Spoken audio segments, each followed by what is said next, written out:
Megalopolis, the new passion project from Francis Ford Coppola, which he has been developing for over 40 years, is finally here. And this film has had a rough road to this release. To fund this film, Francis Ford Coppola had to sell his winery and finance it with $120 million of his own money. And then reports came out that he was sexually harassing female extras on set by kissing them. And now he's taking Variety to court for $15 million over those publications. And then Coppola said that he purposely casted canceled actors in order for this not to be a woke production. And then the second trailer featured fake quotes from critics trashing his previous masterpieces, and it turns out those quotes were AI generated. After all that, I finally got to see this movie, and what the hell did I watch? This film is a giant, wild mess, but I think I liked it. Now, it's been a couple days since I've seen this film. In fact, I saw it twice because I just couldn't put my thoughts into words. And now that I'm finally recording this, I have to say that you can absolutely see that this is a passion project of Coppola's. Everything that he wanted to be in this movie is there. The production value on this thing is grandiose and epic. The scale keeps you enthralled in what's going on, even if you are questioning whether you like it or not, or even understand it or not. And I think that's a testament to Coppola's passion while making this film. You could tell he was putting his heart into it. Did all of that end up working?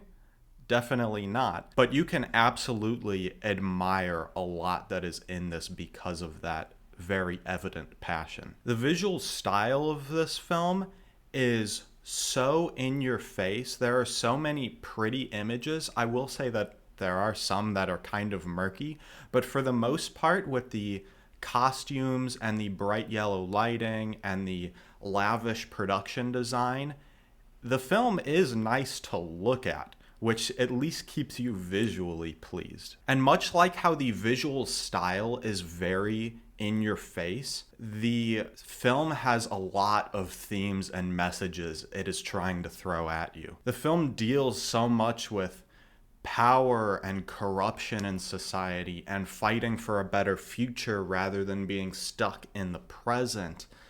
And so much of it really makes you think about our current day world. You know, the comparison of America as New Rome has been thought of for a very long time at this point, with how big America is and the idea that eventually it will crumble. And this film deals with pushing past that current state into a more utopic vision. The film follows Caesar Catalina, played by Adam Driver, as he is trying to challenge the status quo and those in power, namely Mayor Cicero, played by Giancarlo Esposito, and trying to push for this utopic future for all. And while I feel like these messages are fairly easy to digest, I don't think that these are pursued or executed in the best possible ways all the time.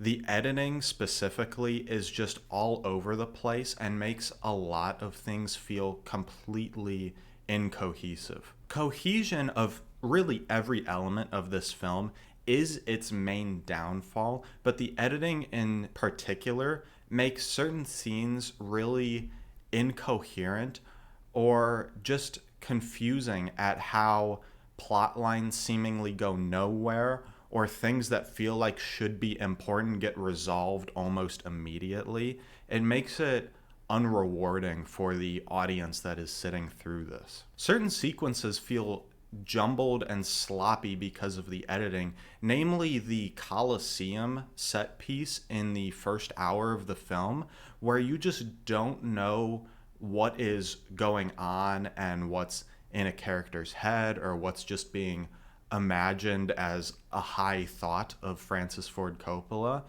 because it just keeps cutting back between completely different things, and it's so hard to wrap your head around. Like, is this Colosseum scene trying to say something about the stupidity of the lavishness that the ultra wealthy audience lives in? Sure, but it comes off in such an unrewarding way because of how the entire sequence is edited together. Now, another big problem with the cohesion in this film are the performances. There are hardly any actors who feel like they are in the same movie as the next. Shia LaBeouf and Aubrey Plaza, I feel, do the best at matching the tone of the film. They especially go so over the top and wild, sometimes in a very comical manner, but because the film is so insane, they fit that insanity, and they really breathe a spark of life into the material that they're given that is otherwise lacking. Adam Driver, I feel, does the best with what he's given. He is able to make his character believable. He's able to match some of the more wacky and over-the-top moments, but also convey a lot of natural seriousness in other scenes where it's very much needed. So I really liked what he was able to do despite the mess of the writing that he was given. Other actors just feel completely out of place. Natalie Emmanuel has so many line deliveries that are funny in all the wrong ways. Giancarlo Esposito, I think, plays the most serious character, but in comparison to the zaniness of others and the film in general, it feels out of place. And I don't necessarily blame the actors for all of this. I definitely think some of this has to go on the script and the direction.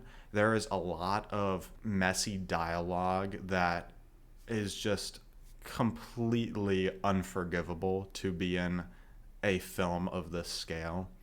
And the direction of the actors is very weak in a lot of ways. It feels like, with a lot of the female characters especially, Frances's direction to them is just act hot.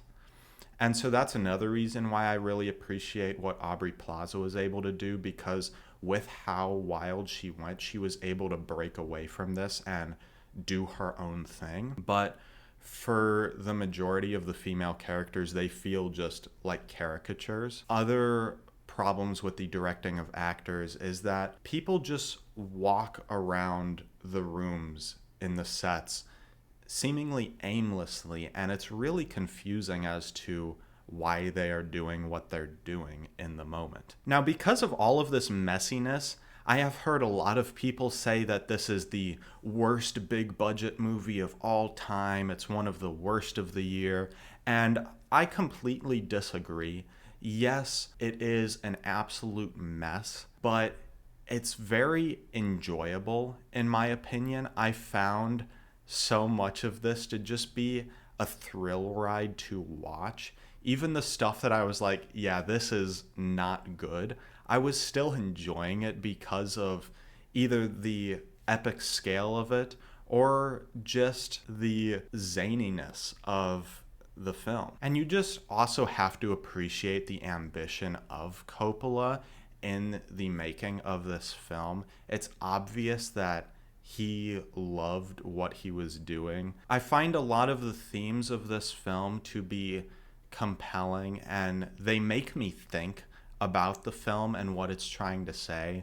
I think one line that Cicero gives, where he says, "Don't let the now destroy the forever," wraps up the themes of this movie in a really succinct way. You can't just accept the status quo. You always have to push forward away from that.